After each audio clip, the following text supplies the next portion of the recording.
ఉద్యోగాలకు టైం ఇస్తారు, భోజనాలకు టైం ఇస్తారు, రెస్టారెంట్లకు టైం ఇస్తారు, ఫ్యామిలీతో వెళ్ళిపోవడానికి టైం ఇస్తారు, ఎన్నిటికి టైం ఇస్తారు, బీచ్లకు టైం ఇస్తారు. నా దగ్గర 1 గంట గడపడానికి మీరేదో పెద్ద ఎరగదీసిన ఫీలింగ్ మీరు ఎందుకు ఇస్తున్నారని అడుగుతాడు. ఆదివారం ఇంటికి వెళ్ళిపోయి 2-3 మెసేజ్లు వినేసాం, ఆదివారం ఇంటికి వెళ్ళిపోయి చర్చిలో మేము గడిపిస్తాం, ఈ రోజుకి ప్రేయర్ లేదు, బైబిల్ స్టడీ లేదంటే దేవుడు అంటాడు నువ్వు చాలా ఊహించుకుంటున్నావు అని అడుగుతాడు. నువ్వు చేయవలసిందే చేయి.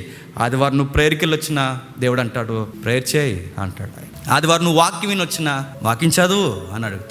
పొలంకి వెళ్ళి వచ్చిన టీ పెట్టని ఎలా అడుగుతాడో చర్చికి వెళ్ళి వచ్చి నిన్ను కూడా ప్రార్థన చేయి అని చెప్తాడు. ఇదేంటి ఎంత కఠినంగా ఉన్నాడంటే ఈయన కఠినంగానే ఉంటాడు, ఆయన అలానే ఉంటాడు. నచ్చితే వెంబడించు, నచ్చకపోతే సుఖంగా ఉన్న దేవుళ్ళు బయట చాలామంది ఉన్నారు. అక్కడ తాగొచ్చు, తిరగొచ్చు, ఎగరొచ్చు, బెల్లి డ్యాన్సులు ఉంటాయి, రకరకాలు ఉంటాయి. ఇంకంత కాదు, అంగామ మామూలు కూడదు, రకరకాల ఉత్సవాలు ఉంటాయి, తాగి తందనాలు ఆడతారు. అవన్నీ నీకు కావాలి ఎంటర్టైన్మెంట్ ప్రోగ్రామ్, ఆడికి వెళ్ళిపో. ఈ దేవుడి దగ్గర అవన్నీ కుదరవు. ఆయన కఠినంగా ఉంటాడు, కఠినంగానే వెంబడించమంటాడు.